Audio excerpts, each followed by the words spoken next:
Hello friends, मैं हूं दीपंकर और आप देख रहे हैं फोटोग्राफी टिप्स हिंदी। तो इस वीडियो में मैं आपको बताऊंगा आईएसओ के बारे में। तो जैसे कि मैंने पहला वीडियो में बताया था कि एक परफेक्टली एक्सपोज्ड फोटोग्राफ के लिए आपको 3 एलिमेंट को कंट्रोल करना पड़ता है। एक एपर्चर, 2 शटर स्पीड, 3 आईएसओ। तो इससे पहले मैंने इस एपर्चर के ऊपर वीडियो बना था। अगर आपने वो वीडियो अभी तक नहीं देखा तो ऊपर लिंक को क्लिक करके देख सकते हैं। फिलहाल के लिए इस वीडियो में मैं आपको बताऊँगा सिर्फ आईएसओ के बारे में।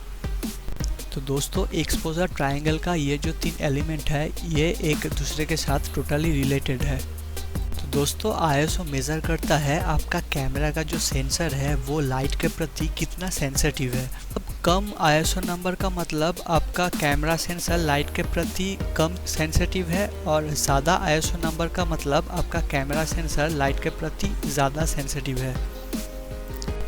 तो अगर सीधी बात में बोला जाए तो आपका कैमरा का कितना एबिलिटी है लाइट कैप्चर करने का, उसको हम आईएसओ से मेज़र करते हैं। तो दोस्तों, जैसे मैंने कहा, कम आईएसओ नंबर का मतलब आपका कैमरा सेंसर लाइट के प्रति कम सेंसिटिव है, और आप आईएसओ जितना कम करते जाएंगे इमेज उतना डार्क होता जाएगा। तो इसलिए आपको यहाँ पे एपर्चर को ज़्यादा खोलना पड़ेगा और उसके हिसाब से शटर स्पीड भी आपको कम रखनी पड़ेगी। और यहाँ पे आपको जो इमेज मिलेगा वो बहुत ही क्लियर इमेज होगा, और यहाँ पे आपको इमेज में ग्रेन या नॉइज़ कम देखने को मिलेगा। तो ठीक इसी तरह ज़्यादा आईएसओ नंबर का मतलब आपका कैमरा सेंसर लाइट के प्रति ज़्यादा सेंसिटिव है, और यहाँ पे आपको जो फ़ोटो आएगा उसमें बहुत ज़्यादा लाइट आएगा, और यहाँ पे आपको जो फ़ोटो देखने को मिलेगा उसमें बहुत ज़्यादा ग्रेन होगा और उसमें बहुत ज़्यादा नॉइज़ आएगा। तो अब हाई आईएसओ में आपका इमेज में कितना ग्रेन आएगा वो totally camera to camera vary करता है। ज़्यादातर देखा गया है जो पुराना डीएसएलआर था उसमें हाई आईएसओ में बहुत ही ज़्यादा ग्रेन आ जाता था, मगर आपका जो नया डीएसएलआर है उसमें हाई आईएसओ में भी आप क्लियर फ़ोटो पा सकते हैं। तो यहाँ पे और एक फैक्टर काम करता है, वो है कैमरा का सेंसर साइज। तो सेंसर साइज जितना बड़ा होगा उतना आपको हाई आईएसओ में कम ग्रेन देखने को मिलेगा। तो एक एग्जाम्पल के तौर पर अगर कहें तो आप एक पॉइंट एंड शूट कैमरा में 3200 आईएसओ में आपको जितना ग्रेन नज़र आएगा, एक क्रॉप सेंसर डीएसएलआर में आपको वही 3200 आईएसओ में ही बहुत ही कम ग्रेन नज़र आएगा। और अगर आप वही फ़ोटो एक फुल फ्रेम कैमरा से खींचते हैं तो यहाँ पे आपको और भी कम ग्रेन नज़र आएगा।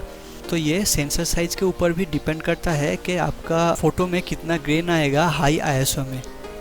तो दोस्तों, अब हम देखेंगे डिफरेंट सिचुएशंस में आपको आईएसओ क्या रखना चाहिए। जहाँ से ये आईएसओ स्टार्ट होता है उसको कहते हैं बेस आईएसओ। तो ज़्यादातर के कैमरा में ये स्टार्ट होता है 100 से, और कुछ कैमरा में ये 50 से भी स्टार्ट होता है। तो 100 से स्टार्ट होके ये 3200, 6400 और मॉडर्न्स कैमरा में और भी बहुत ज़्यादा बढ़ता है।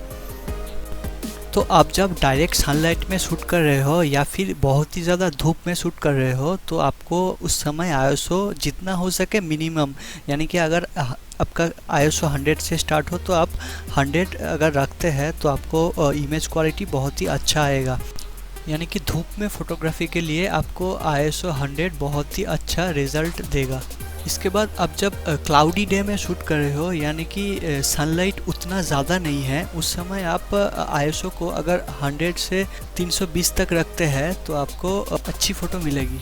तो अब बारी है इंडोर फोटोग्राफी का। तो इंडोर फोटोग्राफी के लिए आप आईएसओ 320 से 640 तक रख सकते हैं। तो ये टोटली डिपेंडेंट है आपका लेंस के ऊपर। अगर आप एक प्राइम लेंस यूज़ कर रहे हैं तो यहाँ पे आप एपर्चर को बहुत ही ज़्यादा बढ़ा सकते हैं, यानी कि एपर्चर आप 1.8 या 1.4 तक ले जा सकते हैं। तो अगर आप एक प्राइम लेंस यूज़ कर रहे हैं तो आप आईएसओ 200 या 320 में भी आप इंडोर फोटो ले सकते हैं। और अगर आपका लेंस का एपर्चर 3.5 से स्टार्ट होता है तो आपको इंडोर फोटोग्राफी के लिए आईएसओ रखना पड़ेगा 320 से 640 तक। तो ये टोटली डिपेंडेंट है आपका कैमरा के लेंस के ऊपर और आप जहाँ पे शूट कर रहे हैं वहाँ के लाइटिंग कंडीशन के ऊपर।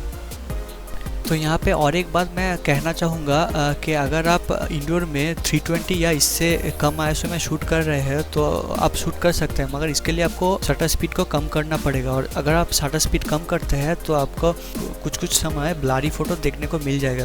तो हमेशा कम आईएसओ में शूट करने का ट्राई करें, और उसके साथ साथ आपको ये भी ख्याल रखना पड़ेगा कि शटर स्पीड ज़्यादा कम ना हो जाए। तो इसके बाद अगर आप इंडोर में शूट कर रहे हैं और आपका लाइटिंग कंडीशन बहुत ही ख़राब है, तब आप ISO 800 से करीब 1600 तक यूज़ कर सकते हैं। तो अगर आप कोई इवेंट फोटोग्राफी कर रहे हैं या कोई स्टेज शो का फोटोग्राफी कर रहे हैं तो यहाँ पे ISO अगर 800 पे रखते हैं तो आपको ठीक ठाक एक्सपोजर मिल जाएगा। जैसे कि यहाँ पे आप सोनू निगम जी का फ़ोटो देख सकते हैं। ये फ़ोटो मैंने लास्ट ईयर कॉलेज फेस्ट में खींचा था और यहाँ पे मैं ISO 800 रखा था और आप देख सकते हैं कि कितना क्लियर फ़ोटो आया है इस 800 ISO में भी। तो अगर आपका लाइटिंग कंडीशन एक्सट्रीमली ख़राब हो तो आप 3200 के ऊपर ISO यूज़ कर सकते हैं। हालांकि मैं 3200 के ऊपर ISO में फ़ोटो खींचना ज़्यादा प्रेफर नहीं करता, क्योंकि 3200 ISO के ऊपर जो फ़ोटो आता है वो बहुत ही ज़्यादा उसमें नॉइज़ होता है और बहुत ही ज़्यादा ग्रेन देखने को मिलता है। तो इसीलिए मैं 3200 के ऊपर ISO में फ़ोटो खींचना ज़्यादा पसंद नहीं करता। पर आजकल मॉडर्न कैमरा में 3200 के ऊपर भी आपको क्लियर फ़ोटो मिल जाता है। तो दोस्तों, अगर आप बिगिनर्स हैं तो आप एपर्चर प्रायोरिटी या शटर प्रायोरिटी में फ़ोटो खींच सकते हैं। यहाँ पे आप ना एपर्चर और शटर स्पीड के हिसाब से कैमरा अपने आप ISO को सेट कर देगा। और अगर आप लो लाइट में शूट कर रहे हैं और हाई ISO में शूट कर रहे हैं तो ट्राई करें कि रॉ में शूट करने का, क्योंकि आप अगर रॉ में शूट कर रहे हैं, अगर फ़ोटो में ज़्यादा ग्रेन आ जाता है तो आप बाद में पोस्ट प्रोसेसिंग करके वो ग्रेन वो नॉइज़ ठीक कर सकते हैं।